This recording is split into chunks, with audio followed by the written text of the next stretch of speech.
Molt bona tarda. Moltíssimes gràcies per acompanyar-nos en aquest dia plujós. Ens emociona molt, especialment en aquests temps que vulgueu acompanyar-nos presencialment. És molt important per nosaltres. Sempre aspirem a ser sobretot un espai de trobada físic, i això és el que seguirem fent aquests propers temps. L'acte d'avui és un acte que també ens emociona moltíssim. És un acte que hem estat preparant amb la Fundació Miró des de fa molts mesos, quan ens vam adonar que coincidien en el calendari, malgrat, i també gràcies al confinament, coincidien en el calendari aquestes dues magnífiques exposicions, l'exposició de Nalini Malani a la Fundació Miró, que us recomano moltíssim, és una exposició fantàstica que estarà oberta fins al mes de novembre, i l'exposició que tot just acabem d'obrir al CCCB de William Kentridge, el que no està dibuixat. Tenim el gran privilegi que avui ens acompanyen els dos artistes, la Nalini i el William. Thank you for accepting to be here today. Hello. Em sembla que ens senten. I res, el que volem bàsicament amb aquest acte és celebrar la coincidència d'aquestes dues grandíssimes exposicions a Barcelona en aquests temps tan complicats, i també analitzar i conjuntament amb tots vosaltres les coincidències i els punts en comú que tenen aquests dos grans artistes. Res més, li passo la paraula al Marco Daniel. Li agraeixo moltíssim la col·laboració i l'exposició que han elaborat amb la Martina Millà i tot el seu equip, que ha estat una col·laboració extraordinària. I voldria també, I would like to thank Nalini and William for giving us company in these difficult and uncertain times. O sigui que gràcies, Marco. Deixo la paraula. Moltes gràcies, Judit. M'alegro molt de veure tantes persones aquí avui, perquè és un dia de tardor, de pluja, i és un repte sortir i venir, i més en aquests temps tan difícils.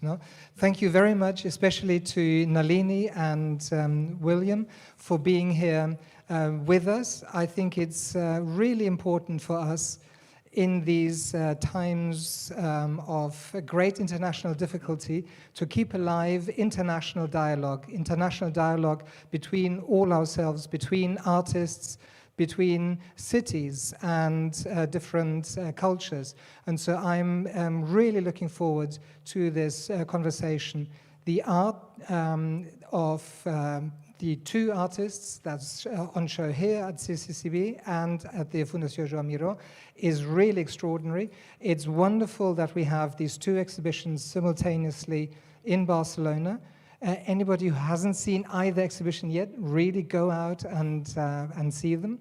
But especially, it will be such an opportunity to hear these two artists exchange ideas about their respective projects. And I think it will be really eye-opening for all of us. So thank you very much to both of you. Thank you very much to all of you who are here. And let's enjoy this evening. Thank you, Marco. I'll give the floor now to Ana Pérez Pagès, que és la periodista que ha accedit també molt amablement a acompanyar-nos aquest vespre. Moltíssimes gràcies. Engeguem. Gràcies, Judit. Gràcies, Daniel.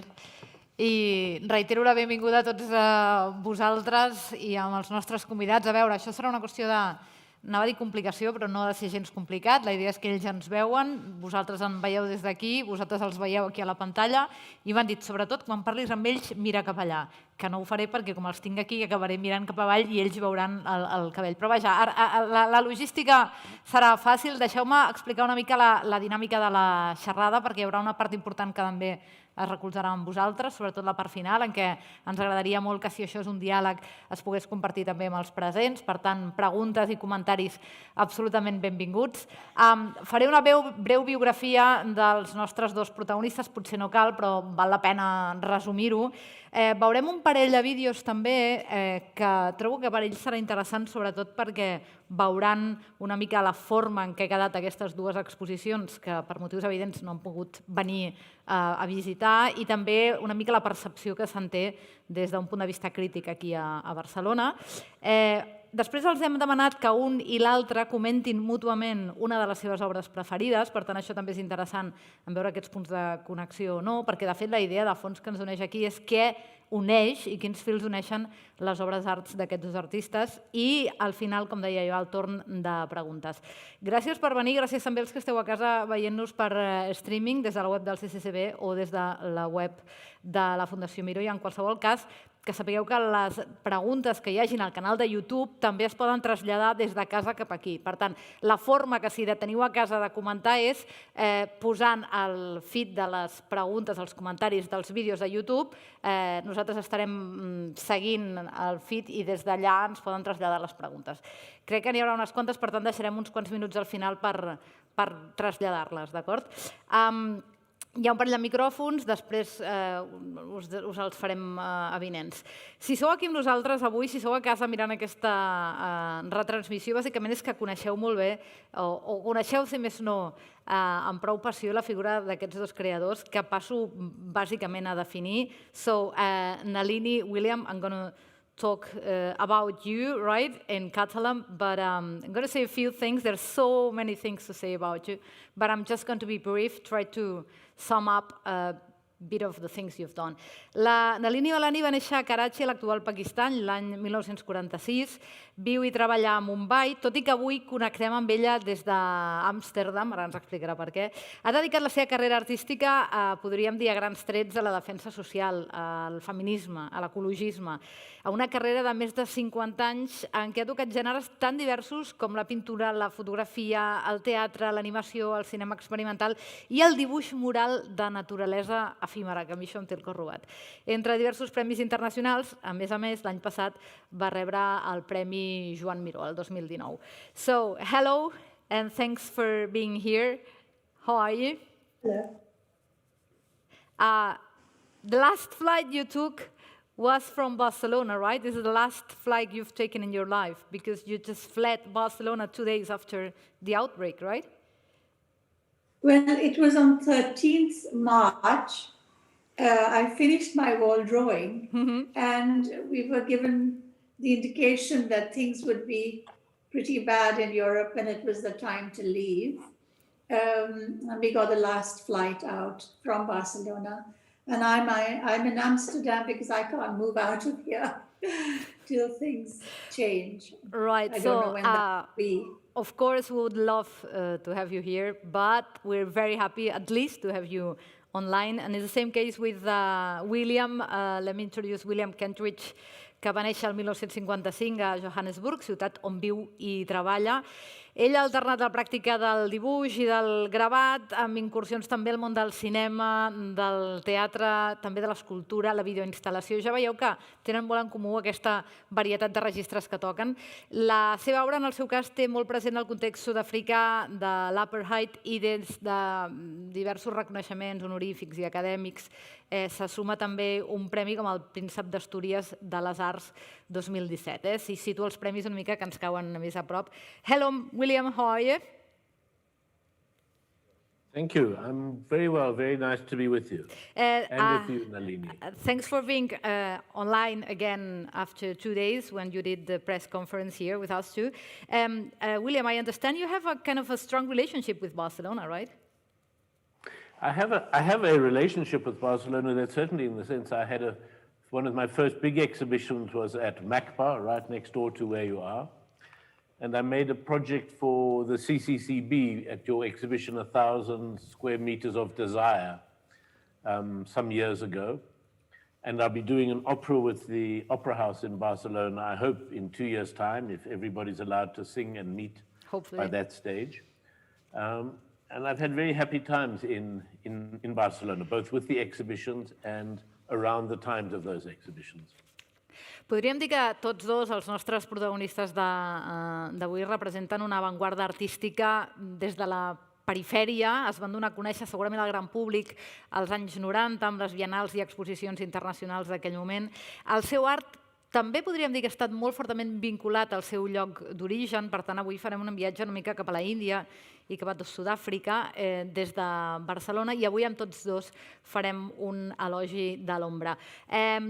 William, Nalini, I have to tell you, I told you before when we were trying technical connections, but this is very important for us to make it clear. This is a conversation basically between the two of you. You've got many things in common. Now we'll talk about them. So the idea is that I speak as little as possible and the conversation kind of flows between you, and then people here will have also questions for you. But the first one, given that there is a coincidence now with two shows going on in CCCB and Fundació Miró by you, what is the coincidence, what's the point of coincidence between your works? Because much has been said about that, much has been written about that. There's even a book about this connection of your art. But if I ask you, how would you sum up what are the basic connections between your style, your work of art, your artistic discourse? Shall I go first? Or? Yeah, Nalini, you go. Well, I think that one of the main things that I think are concerned with, and you can refute this, William, if I'm wrong, is, of course, your concerns with apartheid and the fact that I was a very small child at the time of partition, but partition for me still hovers over us in India. I often say that that was a very bad surgery that took place, and it's still festering, and we are still bleeding from it.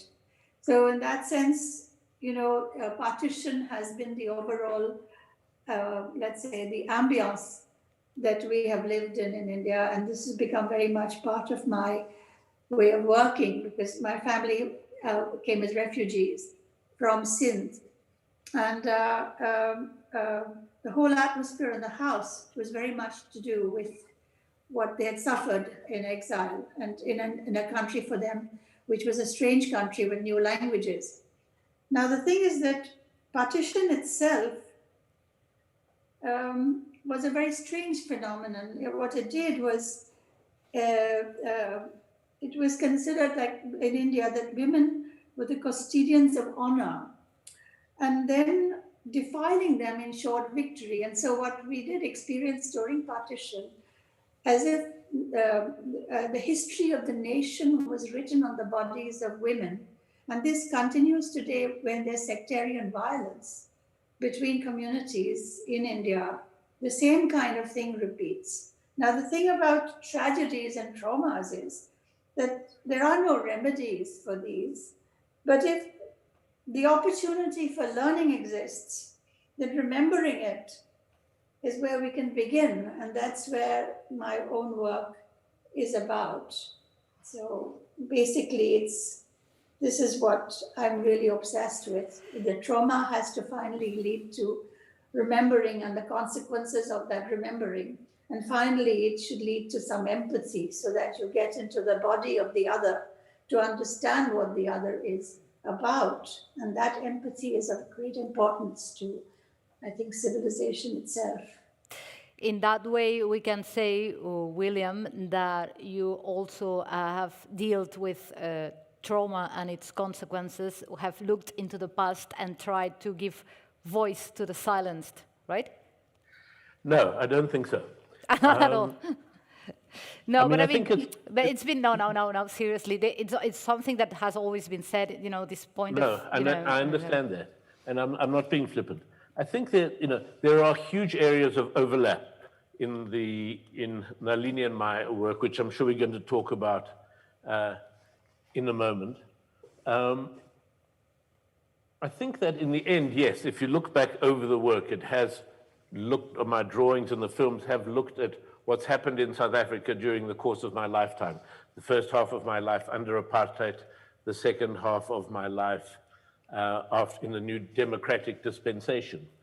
But obviously looking at the residue, and more than the residue, the continuities of apartheid in South Africa.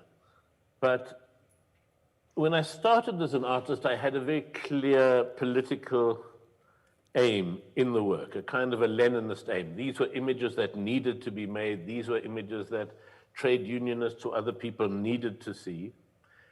And I ran out of steam there. I couldn't actually anticipate what other people understood or didn't, and I couldn't think on behalf of other people. It became patronizing and I couldn't do it. And so when I started again, it was on the basis that it could be much more vague, much more uncertain, much more without a clear destination. And it needed to make sense for me in the hope that in the end it would still have a larger meaning that would be made. But it has a different kind of entry point. But once the entry point is broached, I think for me the similarity with Nalini, which is fantastic, looking and reading the catalogue of your current exhibition at the Foundation Miro, was the similarities I would put firstly in the range of materials, ranging from animated film to performance, to shadows, to drawing on glass, the sense of artists in their studio having the possibility of using all materials, which is a luxury that artists more than any other artists have. You know, playwrights don't have it, poets, dancers don't have it. And this is, I think, the result of battles fought by artists 100 years ago, by Dada's, by the Bauhaus artists. And so following on from that, I see a huge similarity of interest with Nalini in trajectories that come through a certain shape of modernism. There's a kind of a European and American view of modernism which goes from post-impressionism through to abstraction and glides over the figurative and political part of modernism. And both of, I think, have had to find a root in ways of making images that don't abandon questions of society, of politics. And so we've looked, I think, in terms of the writers that Nalini's interested in, that I'm interested in, there's great similarities. In terms of the language in the studio of discussing these things, there are great similarities and overlaps. And I wonder if that is a similarity between the politics in South Africa and politics in India and Pakistan. We're united, and maybe we talk about this more, and I'll just put it down, by the second greatest citizen of Johannesburg, the city I live in, was without doubt Gandhi, who lived here for 20 formative years of his life. And I think he shaped so many things, and one of them had to do with a dislike of purity, of understanding different cultures having a bastard-like combination. And that's still for me a vital thing. And I see that mixed cultures coming together in Nalini's work, whether it's things that come out of Greek mythology and things that come out of Indian histories, allowed to clash together without an anxiety about, is this mine, is this not mine? All of it is ours. Right, I agree, yes. All of it is ours. Yeah. So now that we've kind of cleared that up, it's time for us to see a couple of videos. Okay, the first one is about the exhibition. I'm going to explain that in Catalan to our audience, right? Veurem reaccions a l'exposició El que no està dibuixat, de William Kentridge, que té lloc aquí mateix, que es pot veure al CCCB, i en aquesta exposició es poden veure algunes de les obres més emblemàtiques d'aquest artista, sobretot les de 9 tapissos de gran format, una instal·lació visual que es diu More Silly Play the Dance i 11 films de la sèrie d'animació Drawing for Projection. Això és el que conté aquesta exposició i el que hem preparat ara mateix i que veureu a continuació és un vídeo sobre com s'ha rebut aquí a Barcelona per diverses mirades crítiques a aquesta exposició que es va inaugurar res abans d'ahir de William Kentridge. Veiem-lo.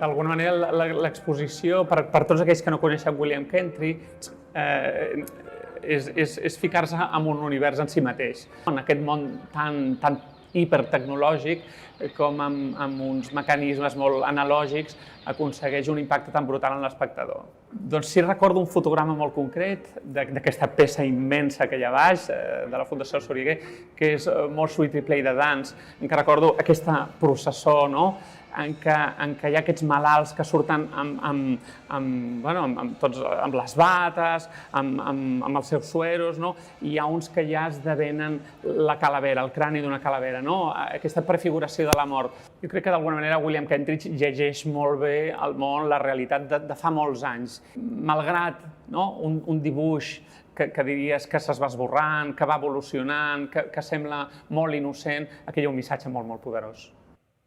Fundamentalmente, lo que me ha llamado la atención y me ha gustado mucho es el dar espacio a este ámbito más colaborativo de su obra y el hecho de que esta transición, que yo diría a la multipantalla que estamos viendo con muchos artistas, Kentridge la abraza y nos la repropone de otra manera diferente a, yo creo, la habitual, ¿no? La pandemia que estamos viviendo y el resurgir muy bienvenido del Black Lives Matter y otro tipo de movilizaciones, la obra de Kentridge y las propuestas de análisis de la realidad tan sutiles, tan ambiguas, tan críticas, son determinantes. Y creo que va a encontrar muchos ecos y muchas resonancias también en aspectos ligados a la movilidad, al desplazamiento y al encuentro entre distintas tradiciones, culturas, pero sobre todo personas, ¿no? Tengo como una sensación de que Kentridge utiliza como la ficción para poder entrar en un relato donde es muy complejo entrar, que es toda esta cuestión del racismo, del colonialismo, del Apartheid, que es la historia que le tocó vivir a él más de cerca. Me parece muy bonito toda la manera en que él produce el dibujo, esta idea de dibujar y borrar.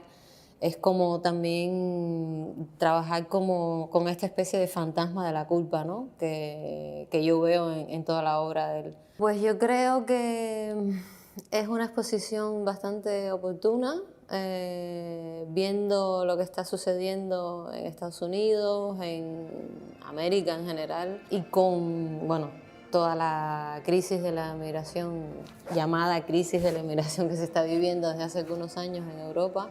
Me parece como muy oportuna la exposición y el relato que está contando Kentridge, ¿no?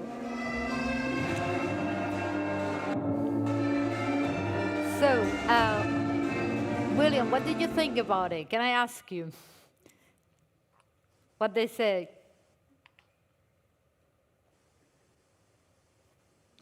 Hello? Hello? Hello? Hello? Hello, can you hear me now? Yeah, no, Yeah, great. It's gone soft again. It's gone soft. Can you hear me right Yes. now? Yes? Yeah, now it's better. Right, you got to see the video, right? You got to see Yes. what was playing. So what did you think about it? Oh, well, what did you think, William, or Nalini too, but what did you think about what people think or how they received your exhibition here? Do you agree with the considerations they made? I mean, I'm very happy that people are so held by it and that it feels timely. I mean, a lot of the works were made a while ago, some of them 30 years ago. Yep. More Sweetly Play the Dance was made at the time of the Ebola pandemic or the Ebola epidemic in West Africa, maybe 5 years ago, 7 years ago. But obviously it has echoes with the time we're living in now, with COVID, with questions of migration. So some of these are are questions that are in the world now, but they're not.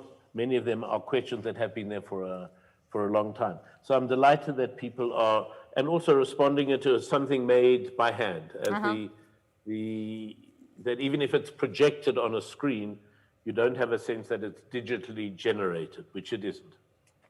Absolutely. And that's something with Nalini's exhibition that I love the sense of either both in the wall drawings, the actual charcoal on the wall. You know, there's something so important about the sense of agency that a viewer gets from seeing how something is made by an artist. In a way, that's kind of the key thing that I think artists can show, what agency in the world is.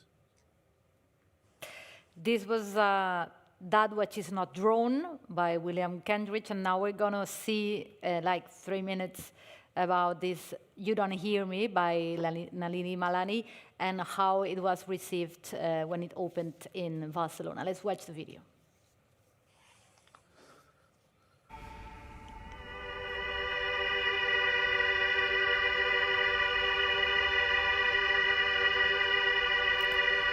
Quan jo vaig veure l'exposició, el que em va cridar molt l'atenció era la coincidència per edat i d'una sèrie d'experiències vitals que feia que m'hi sentís molt, vull dir, amb ella i amb la seva obra. Les aportacions de la Nalini Malani són essencials, vull dir, perquè et fan veure moltíssimes coses. I agraeixes que sigui aquestes formes perquè toquen a les noves generacions, o sigui, a fer el pas generacional, que això per les feministes també és molt important.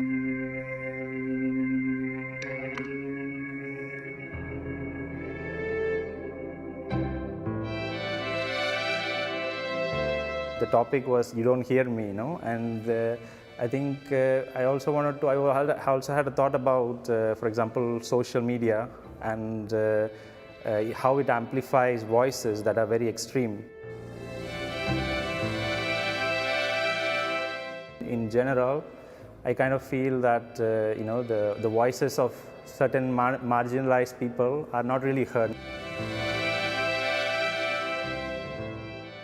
Even though I don't come from a very religious family, but still, the mythology is something that is very part of us. And then to see that context being used to look at current socio-political issues was very fascinating for me.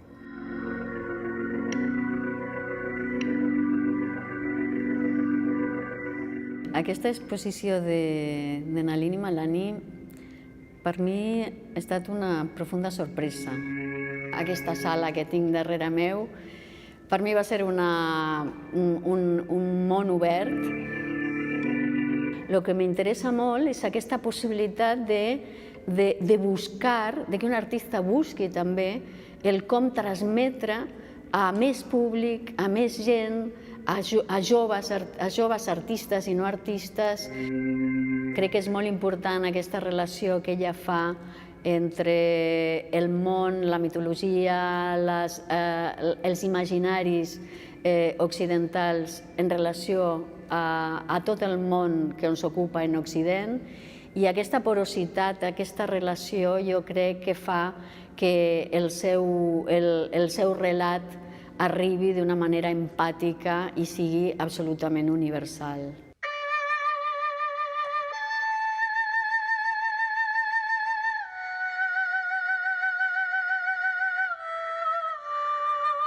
So, Nalini, I want to refer to one thing that they said at the beginning of the video. They say that you have this incredible connection, capacity to connect with new generations. Do you have that feeling that you're really connecting with new generations?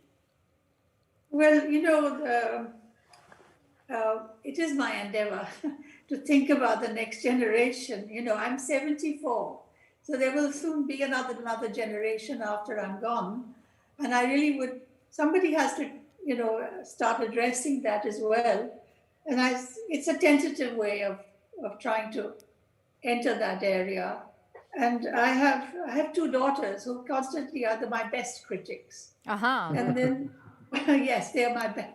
And one is a filmmaker, so she's put me onto Instagram. She said, that's the way you have to go.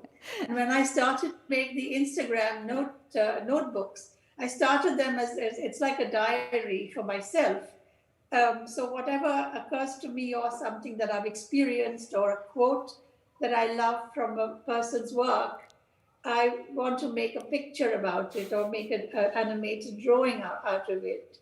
And I found this wonderful app, which I use on my iPad, because I can use my fingers like a child.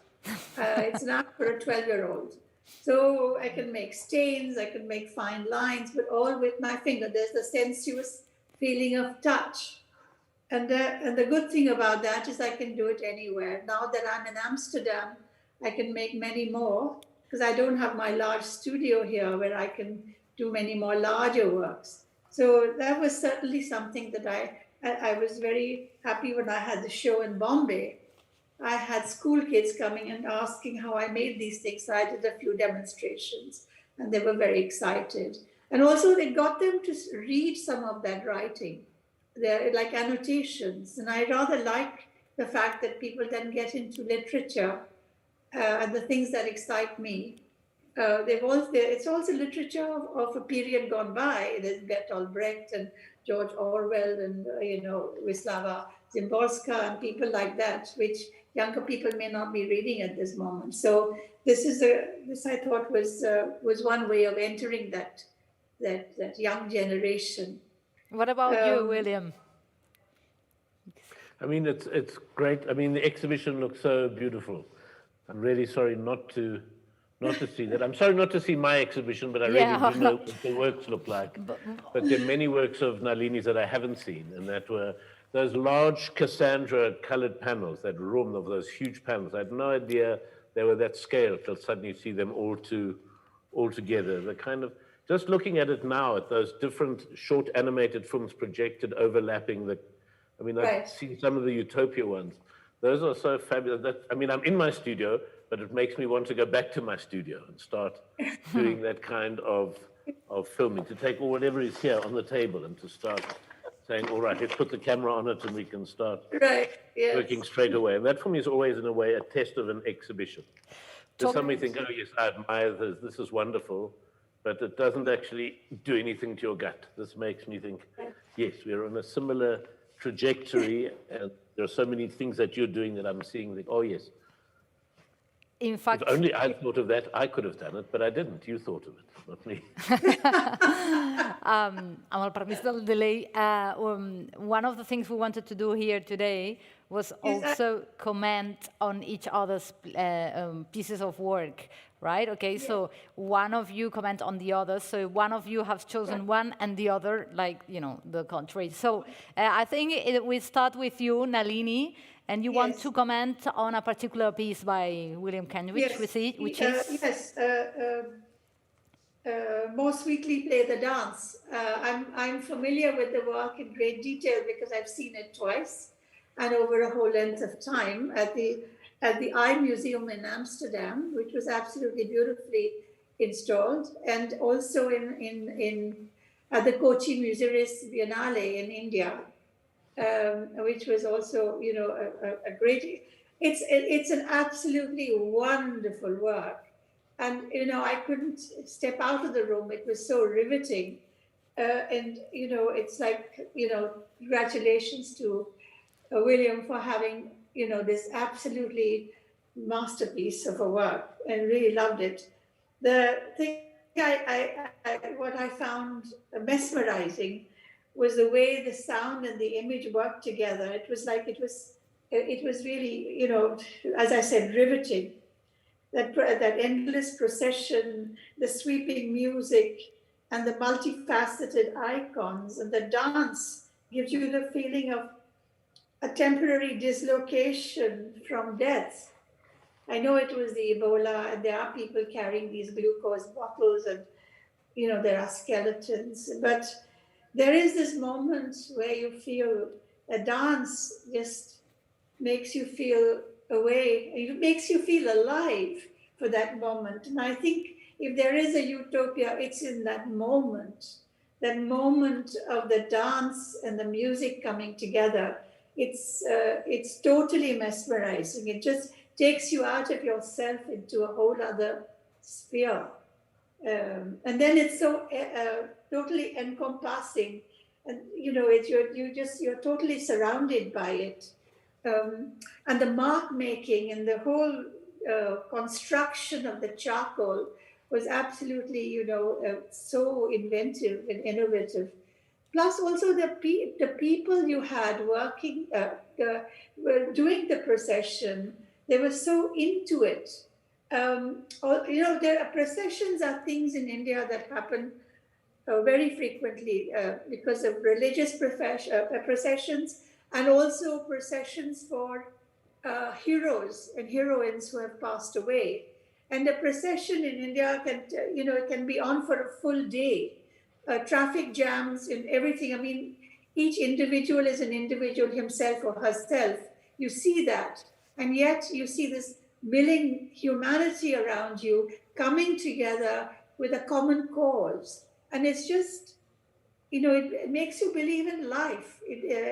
It's, even though, of course, there is a kind of an abjection, a feeling of abjection in each human figure, but yet at that moment, coming together is like a kind of a commonality saying, yes, we have to live.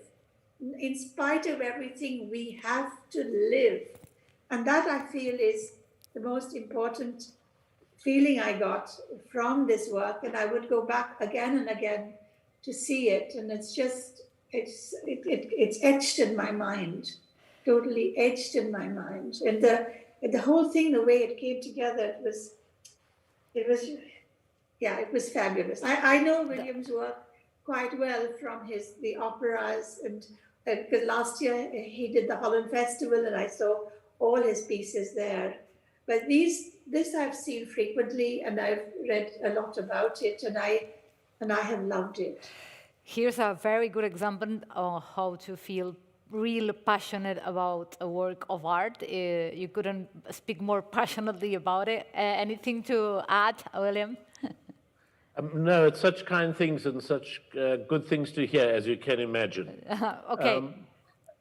Yeah, I mean, I could go on, but should I rather talk about some work of Nalini? Yeah, that's your turn now, and in fact, you have chosen. I think the tables have turned. Okay, so the work I'm talking about, that's one I've seen in the catalogue and in the illustrations that you sent me of, that have to do with the work around the character of Cassandra. And I'm very interested in Cassandra's, I've been very interested in the character of the Sibyl, who maybe we'll talk about later, but two emblematic figures from classical Greek mythology. But and I know that yours was connected to Christa Wolf and her view of Cassandra and to what it is not to be heard. I mean, you don't hear me, which is a kind of the corollary to I can't breathe, I can't be heard. The I can't breathe is also an I can't be heard kind of moment. So it kind of, Cassandra as a figure seems to me an essential figure. I mean, normally it's about someone who sees the future and you can't understand it, but it's also about someone whose voice will not be heard. And there are different kinds of willful deafness that we are surrounded with in the world. But I was interested also in the idea of history as collage. The way that you would put together on these different panels, aeroplanes, contemporary jets, bones, faces, all different elements, saying to try to give a single view of history is always to misjudge it, to simplify it in the wrong way. And it needs the messiness of riddles which are half there to be solved. So the texts that you have at the top, you can't forgive me, I'm everything you lost, you perfect me, your history gets in the way of my memory. All of these are intriguing kinds of provocations to thinking.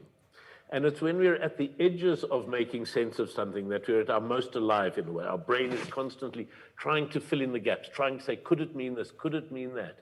That's why, in a sense, often a mistranslation is the best translation, because then the reader or the viewer has to do whether they like it or not. It's what the brain and the human body demands of making sense of something that's at the edge of explication. So that's just one work out of many of the ones that I was looking at in the catalogue and the ones that I've seen live that would stand out for me.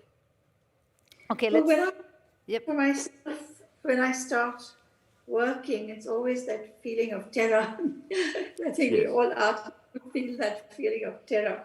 What's going to be on that nice white page? And how am I going to spoil it? How am I going to fail? Therefore, Beckett's line is very important for me, fail better. Fail better, like Samuel Beckett said. That makes me feel better already. Okay, I have the chance. Look, let's go on. Sorry? No, go on. I'm listening to you. Just that there's this delay. Cassandra for me was, I sort of paraphrased it for myself as the area of female thought. because it's her prognosis about the future, her instinctive idea about the future. And in Indian mythology too, we have a character like that. I'm often accused in the Western world that why am I using Greek mythologies, whereas I come from the Orient. Mm-hmm. But people tend to forget the Alexander's army stayed back in Afghanistan. Yep. You're just frozen for me.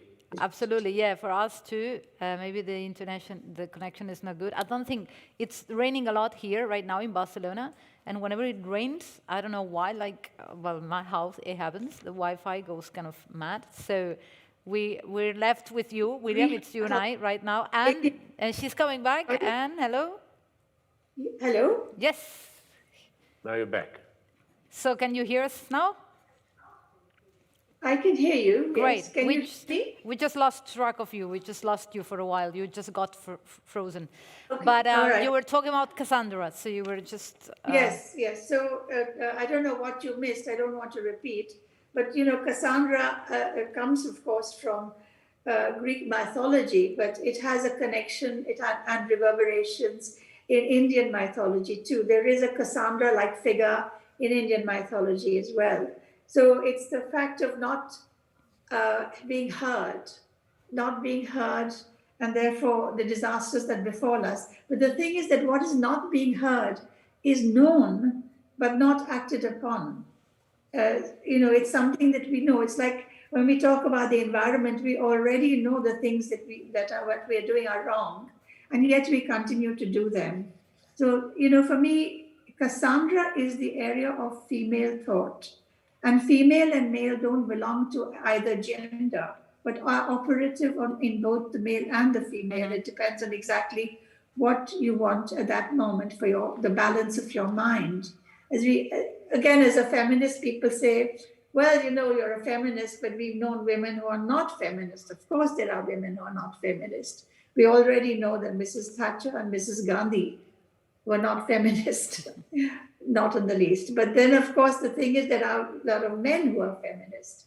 So the thing is that this is something I like to detach the idea of feminist thought and masculine thought as abstract ideas rather than belonging to a gender. It frees me and it frees my mind too, because I may also be acting sometimes from my masculine self rather than my feminine self.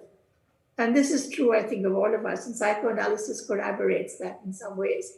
So Cassandra has intrigued me, and it has been an obsessive thing for me. It never stops in many ways, into animations, into paintings, into shadow plays. And most of my protagonists are female, like Medea with Sita, Radha. You see them in the exhibition as well. So, what more can I say? All right. If I can come in here. Please do. The character that intrigued me, and it's the centerpiece of the chamber opera that I made last year, Waiting for the Sibyl, is the Sibyl, who had a different relationship to our knowledge to her. And the central story of the Sibyl, and this is the Cumaean Sibyl who lived just outside of Naples, in a cave outside Naples, was that she could foretell the future like Cassandra, but you would go to her with your question about your fate, your age, what was going to happen to you, all those things, and she would write your fate on an oak leaf. She would write your fate down on a leaf, and she'd put the leaf with the other fates at the mouth of her cave, and you would then go to retrieve your fate. But the story is that as you reached for your fate, for your leaf, a wind would blow up and all the leaves would swirl around. So you never knew if the leaf you picked up was your fate or someone else's fate. So she would know your fate, but you couldn't know your fate, or you couldn't be certain of it. And so it's a kind of an indeterminate space of wanting it, but also knowing you can't quite have it.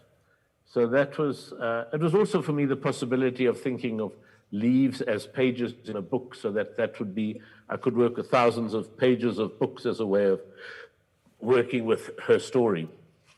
So I'm sure for you also, there always has to be some material in which one can think about the theme that one is working on, whether it's paint, or animation, or... But when you spoke of the leaves, it reminded me a bit like the I Ching, you know, because when you, the I Ching, it has that, and yet whatever you look at, that's real. That is what...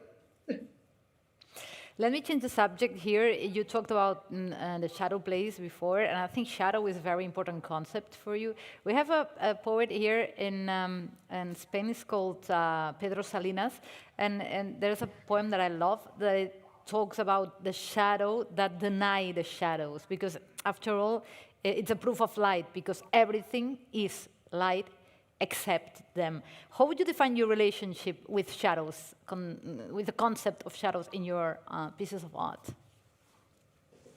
William, you go. Nalini, go ahead. Well, the shadows in my work, I mean, in the shadow video plays and the shadow plays, they're constantly moving shadows. So there's never a moment of stillness as such. Every configuration of shadow is a different one at any different moment. Also, what I noticed when I started to make my first shadow play, that was in 1997, The Sacred and the Profane. It was at the time when there was a lot of sectarian problems and violence, and there was a lot of, there were pogroms against the Muslims. And at that time when I wanted to use images from some of the stories from Indian mythologies, but I didn't want them to be static, because these are not static. Just any myth is sort of, it's like a big snowball. It starts to roll through the ages, and it gathers a lot of other stories over them. So finally, when you see them in contemporary times, it's already a huge ball of all sorts of even contradictory things. And that's what's interesting about a myth. Myth is not history. It's, after all, these ideas that have come through, churned through the ages. And so I wanted that feeling also in the shadow plays. And so when they started to move in this at 4 RPM, I noticed the shadows had different thicknesses and thinnesses, rather lenience. They were slimmer and they were thicker. It depended on what I had painted, how thick or thin my paint was. And often I even had a shadow, because if the paint was too thin, the color would come through onto the shadow. So as years went by, I learned a lot from what I had done initially and started to use that as a tool later on. So the idea of the movement came as a metaphor for the changing ideas of a myth through time. Because for me, those myths are known myths in India, and that becomes a link language. And that's very important for me, because I have to link with the viewer. And when the viewer knows that story, he or she can understand the changing ideas of that myth, and not let it be fixed as it is getting now with the rise of orthodoxy and the orthodox religions that are being imposed on people in India at the moment. So that was where I started to work with shadows as things that would move and change. And so there would be different opacities and translucencies. Right. I think that for you, William, you've said sometimes that for you, shadow is not the dark side of reality, in fact, right? That's very important. Yeah. I mean, to get to shadows, but first just to pick up also on what Nalini was saying about not wanting to have things fixed. And I think one can distinguish between people who want to see the world as a fact and who want to see it as process. Mm-hmm. So the table I'm sitting at here, you can see this table just as a fact. Here is the table, here's a painting of the table. That's what there is. Or you can destabilize it. You can say, yes, it is a table, but a table is also the remnant of a tree that was turned into planks and it's become a table. And in due course, it's going to become firewood, and then flame, and then smoke, and then ashes. And so the table that's here is one moment in a process. And in a way, those turning cylinders with those shadows are about saying, no, the world is not stable. There's momentary coherence, but there's not, and it's a constructed coherence. So you're aware of the good fortune of things making sense at a moment, and also our work, our complicity in senses that are, in understandings that are made. So that's one of the elements that were there for me as shadows. They're used in moving pieces in general, in films, in performance. But the other thing is that they make you aware that you're not looking at a real person. When you watch a movie and you see a person moving, yes, part of your brain understands this is a two-dimensional photographic representation, but nonetheless you get swallowed into, here's a person in front of me, I can empathize, there's a real person here. With a shadow, you're that much more aware. You sit behind yourself as a viewer and you say, I know this is just a few marks on a piece of acetate, or it's some pieces of black paper joined together, and I can't believe it. I'm seeing them as pieces of black paper that are jointed, but at the same time, I can't stop myself seeing an old man with a slight limp as it moves across the stage. So you see both of those things. We're not fooled, but it's not about a generosity of viewing. You can't stop yourself seeing the horse or the man walking. And then you sit behind yourself and you say, how can I let myself, or what is the pleasure I have in this illusion which I'm so aware of?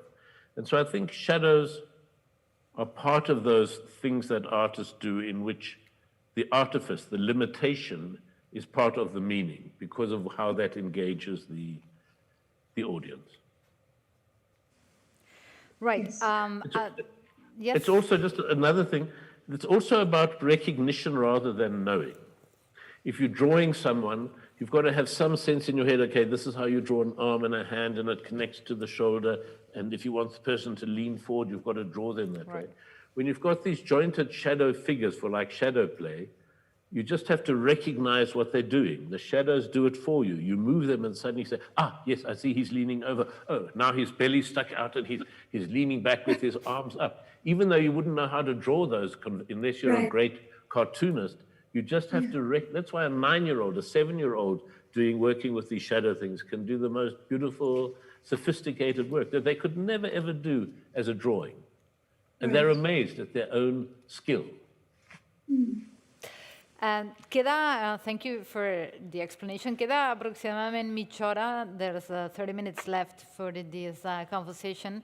I ara és el moment que a mi em tocaria introduir la vostra paraula. Vull dir, tenim preguntes aquí per parar un tren, però sí que la idea, i m'ha quedat molt clar, que és que la gent de públic prengui la paraula, que tingueu oportunitat per comentar, per discutir, per preguntar, i des de casa també, si us animeu amb alguna qüestió o amb algun comentari, llancem la primera pregunta des d'aquí. Hi ha un parell de micròfons que estan corrent per la sala, jo els hauria de veure però no els veig. Aquí, sí, perfecte. Si hi ha algú que vulgui començar, a trencar el gel és la part més difícil, ho sé, però teniu aquí dos monstres de la creació contemporània artística, per tant, aquí hi ha una pregunta. I've got many other questions for you guys, but there's here lots of people who want to talk to you and have questions for you, so we'll listen to them, all right? So I have a question. I've seen both shows and I know your work.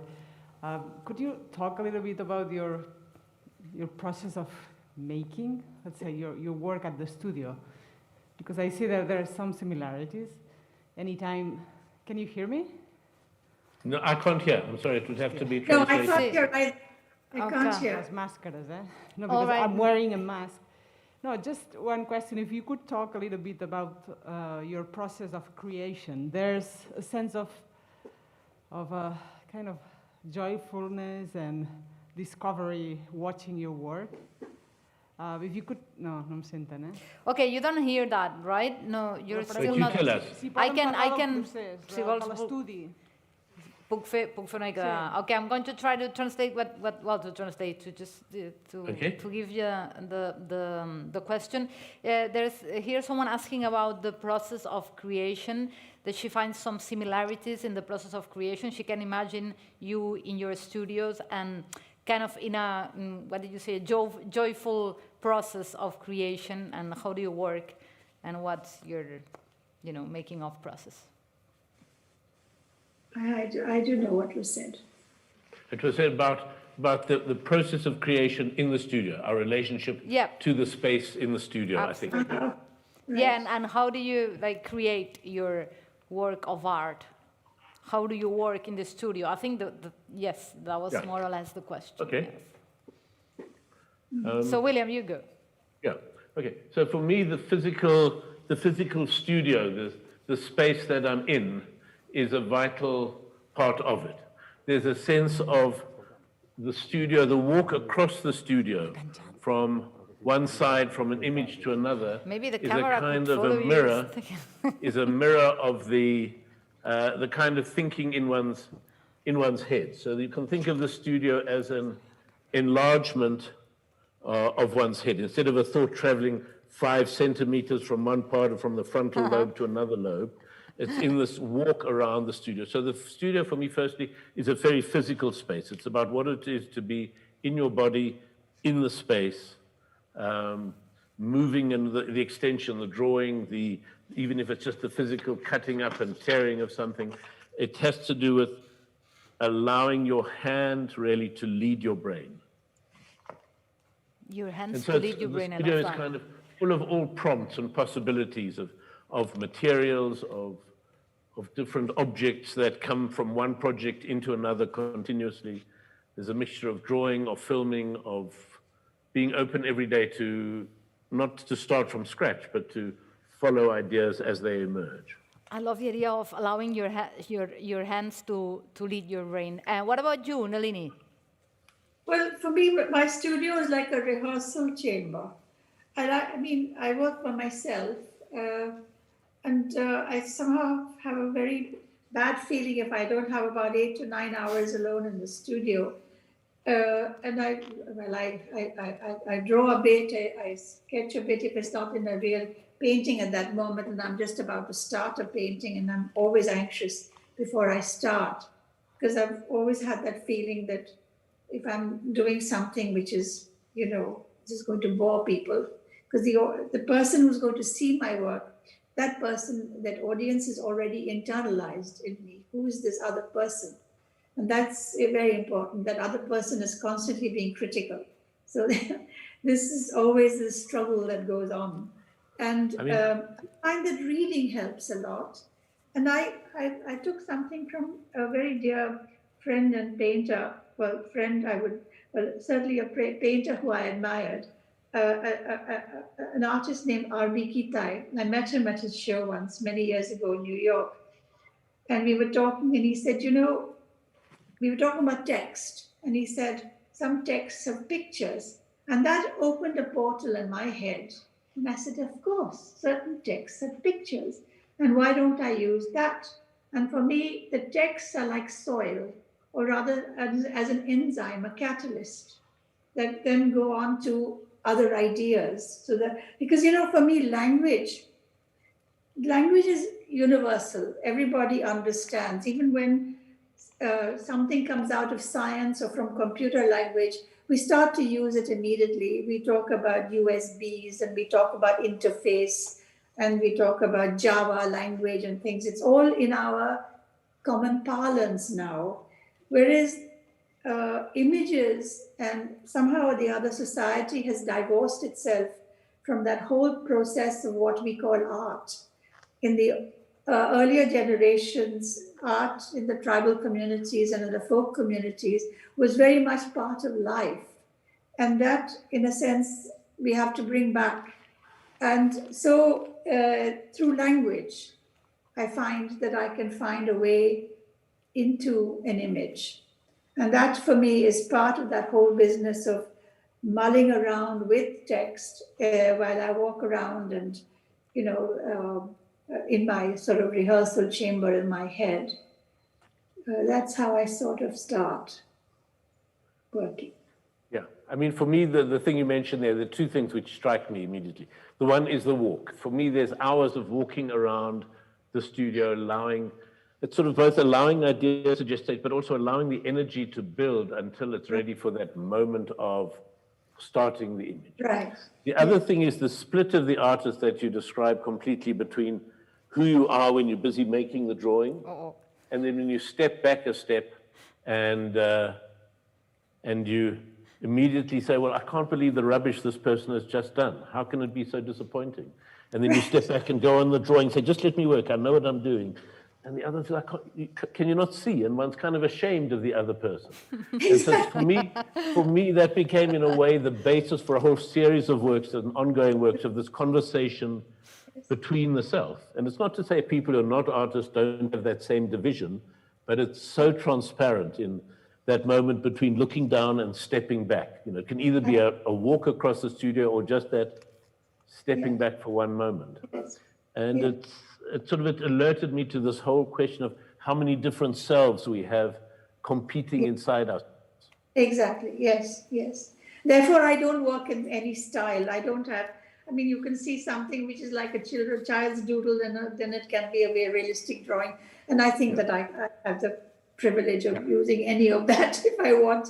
But the other very interesting thing that happens with me is that if a day passes and I look at the drawing the next day, it's as if the drawing is not looking at me.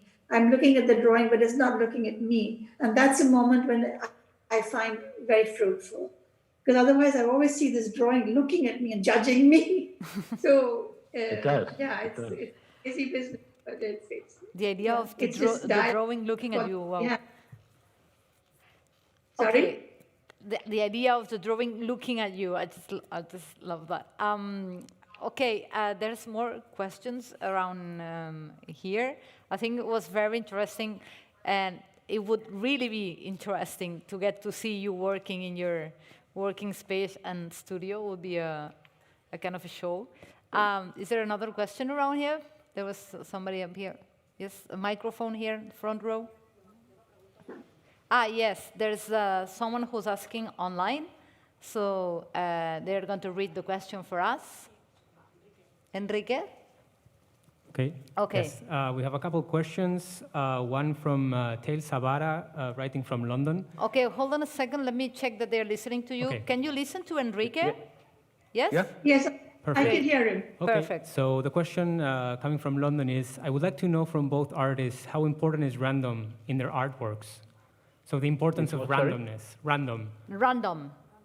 Okay. The fact. Yeah. What is meant by random? By chance, I think. I assume by chance. Yeah, the randomness, the concept of, when something just, you don't plan things, they just come kind of random. I don't know the concept of it. How does it relate to your work, the randomness? Yeah. I'm not so interested in randomness, in the aleatoric, in throwing things up and seeing where they land. I'm rather interested in the resistance to entropy, in taking things that should land in a random space, but actually very carefully orchestrating them, how they can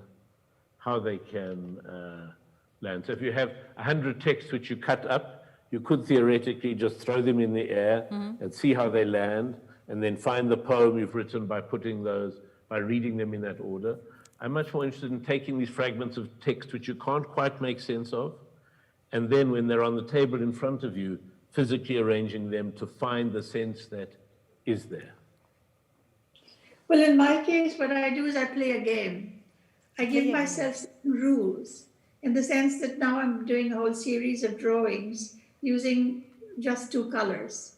There is a terracotta, there's Venetian red and black on the white page. And I just want to see, keeping to these two colors, to what extent can I extend my language.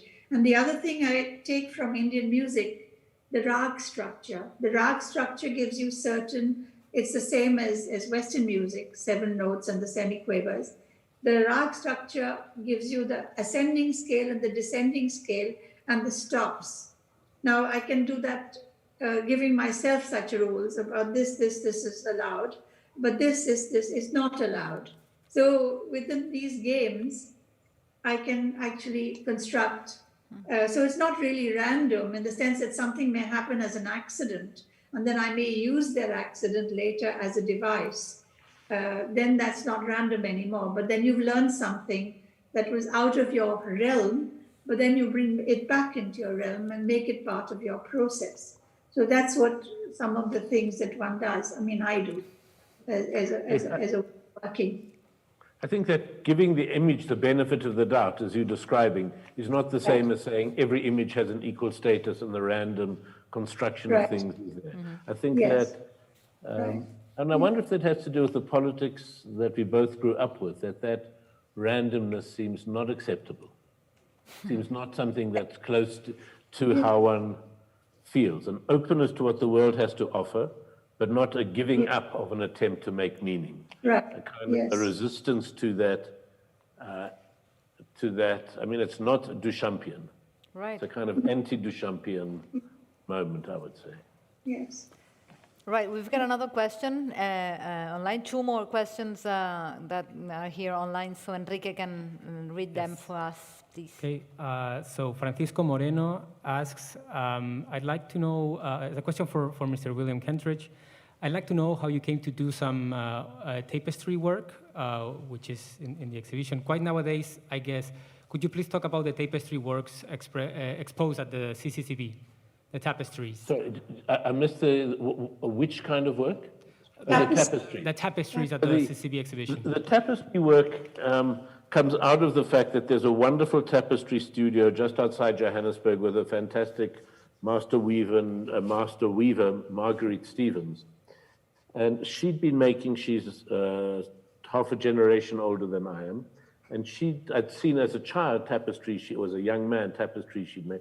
And at a certain point she said, could she make a tapestry of my work? And I started designing things specifically for her to work. So that's one origin. But there's also something about a tapestry and a projection that is similar. You start with a small drawing and it expands to the size of a wall.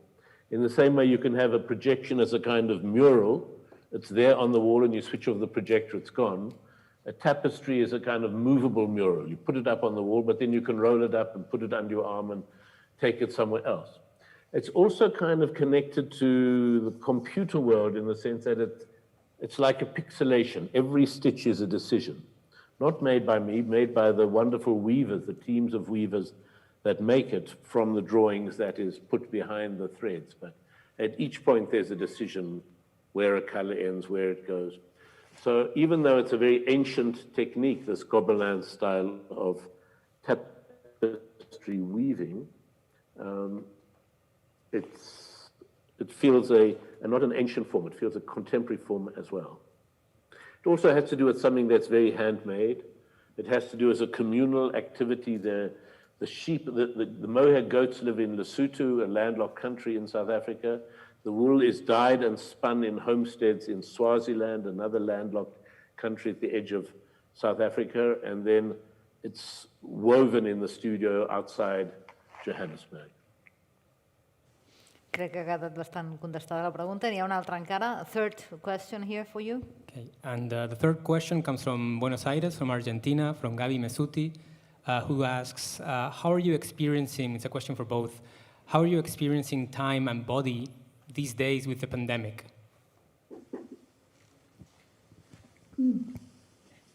What a question. And it had to be asked. It was here too, this one. So yeah, it has to be answered. I mean, Nalini, do you want to begin? I think that, as artists, we are very privileged that I'm able to, work or be by myself for 8-9 hours. I don't have the desire really to, I'm not much of a social person anyway. I'm quite happy to walk in the garden and the park. And for me, what is wonderful to be in Europe at this time of the year, I haven't ever spent so much time here except as a student in Paris. But, to be here from spring to summer to autumn is for me, and just to look at the linden tree outside has been an absolutely hypnotic experience, and to even the fragrance of the linden tree, it's just a friend. So it's been really a wonderful thing for me. I mean, I know things have been awful in India, and it's a disaster. But for me, myself, it's just that, and also doing my work. And also, the thing is that what is happening is that we do have live streaming of the news that's happening around us. So one is not divorced from what is happening, say, in the United States. With the elections coming on very soon, it's going to affect all the world. And of course, the disasters that are happening in India, especially the rapes, which are very frequent now in India. Somehow or the other, asserting one's religion in India again has to be marked on women. And somehow that's what has been one of the main things that I've been making drawings on. So this is what I've been doing. And of course, my family is scattered over 3 continents. I have one daughter in Bombay and the other in Williamstown. She's a historian in America. And we are here in Amsterdam. So that has a bit of a, tragic feeling for me. But I've learned one thing, that it's possible to install exhibitions online. And that's what I did for the Whitechapel exhibition, which is now open. So, I suppose that's the way to go in the future. Also, your carbon footprint is conserved by working online. So how do you see it, William, then? Mm-hmm. Yeah, I mean, it's, I have part of me which is working on my own in the studio, the drawing. I mean, overall, as Nalini said, it's been an extremely fortunate state for someone who has a studio in their garden who can continue work as I've been able to do all this time. I'm acutely aware of my colleagues, co-workers, collaborators who are musicians, dancers, actors, who have been not only without work or employment or financial support for the last 8 months, but haven't even been able to practice their métier. They couldn't get to a dance studio, couldn't do performances, no audiences allowed. So I'm very aware of the paradox of, the pleasure it's been having 8 months in the studio and not leaving for an exhibition, not traveling. But also it's 8 months in which I've had a new granddaughter born in London and I haven't yet seen her. She's now 5 months old. My father turns 98 in London in a month, and I haven't been able to see him all year. So there is also, both of these things exist at the same time. The pleasure of work in the studio and the other thing. In terms of when our first lockdown ended and be able to start bringing people into the studio, we did. And as a result, 13 of us in the studio got COVID. Fortunately, all 13 of us recovered. And we now have this very fortunate circumstance of a sort of COVID-safe studio. It's a very relaxed working atmosphere. We can have big studio lunches again every day. But at the time, of course, there was a lot of anxiety about all the members of the studio. Right, we've got 10 minutes left for the end of the conversation, and there's some microphone around here. Yeah, first row. Thank you both, William and Nalini, for this wonderful conversation. I wanted to ask you, you both work from cities from the Global South. You also have both deep connections with Europe. And you have often talked about the dark sides of the European Enlightenment, the shadow of the Enlightenment. I would like to ask you both about your perspective of contemporary Europe, and how do you see Europe from the Global South? How do you see Europe from the Global South?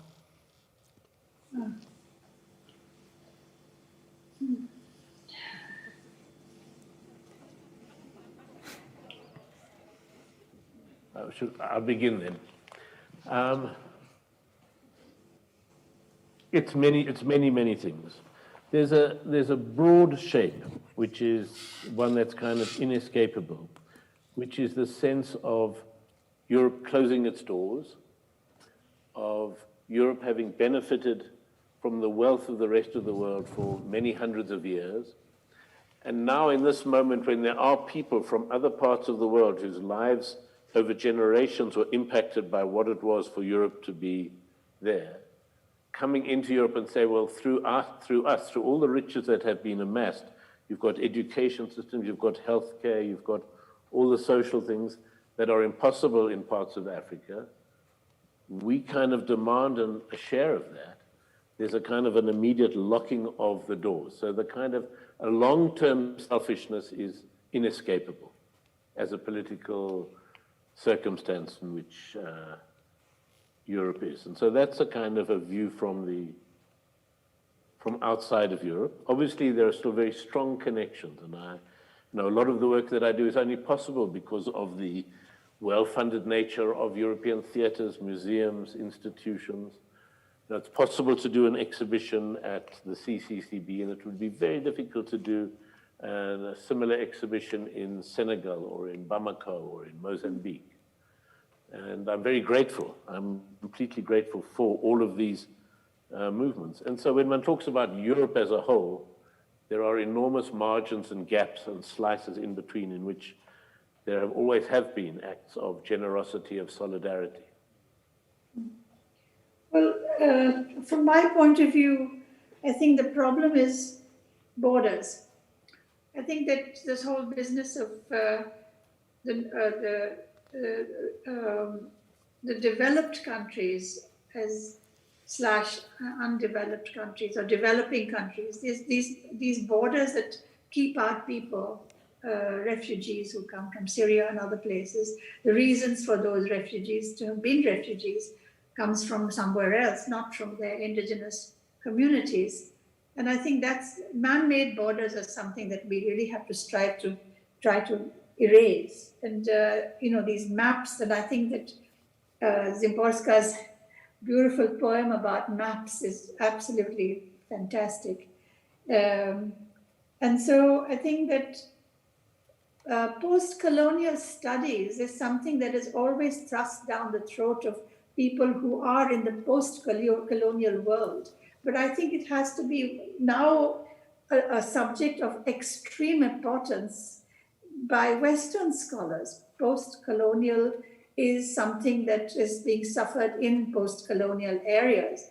But I think it's about time that people took cognizance of post-colonialism and what it means with some amount of empathy from the white supremacist world, because we see racism increasing, we see oppression and exploitation increasing, especially in the capitalist world. I call it barbaric capitalism. All of that is something that, if the world has to sustain itself, we have to find other ways that it will be sustained. Otherwise we are not going to leave this earth for the future. It's going to be destroyed by savage capitalism, by barbaric capitalism, by global parasites. We've got another question here. It comes also online, and Enrique, we're listening to you. Yep. So Bruno Rossi asks, it's a question for both of you, and he's asking, what do you find more inspirational in these days for future works?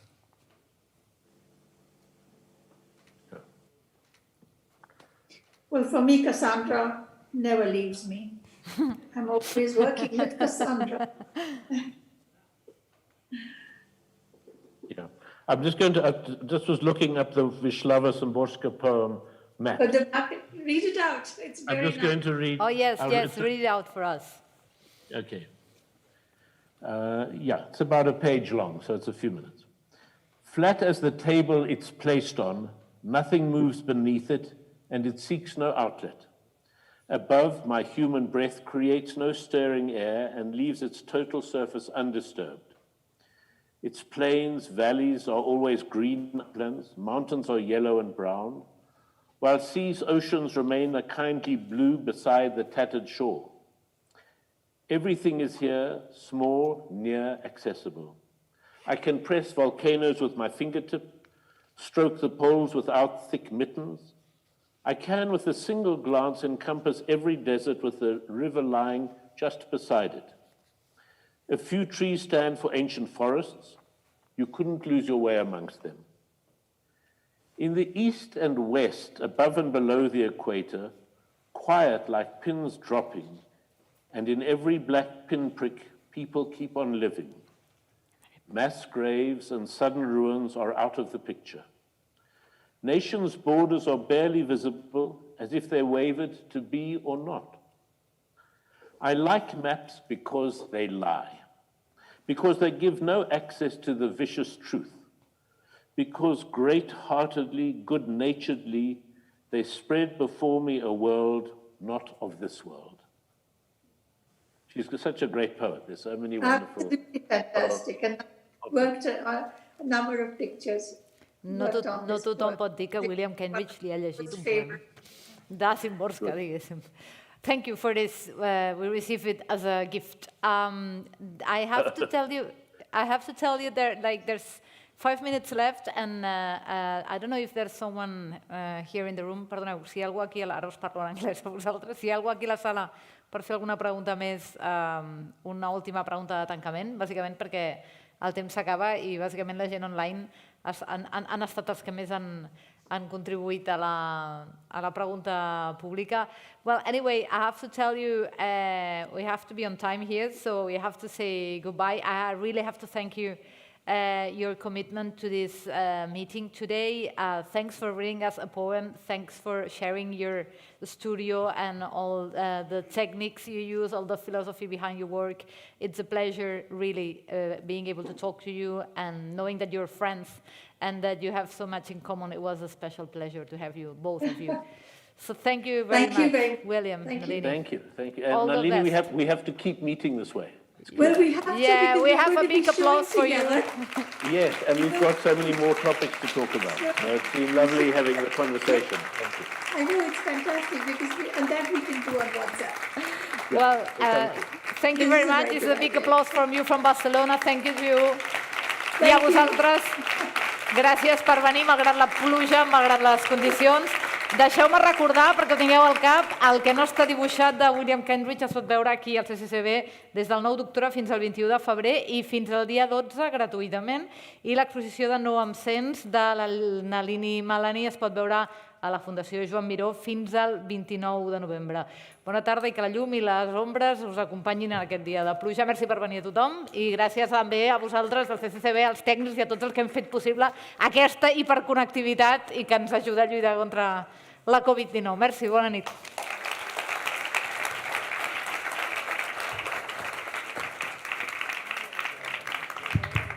Mascareta. No sé, tinc la mascareta. Bona tarda.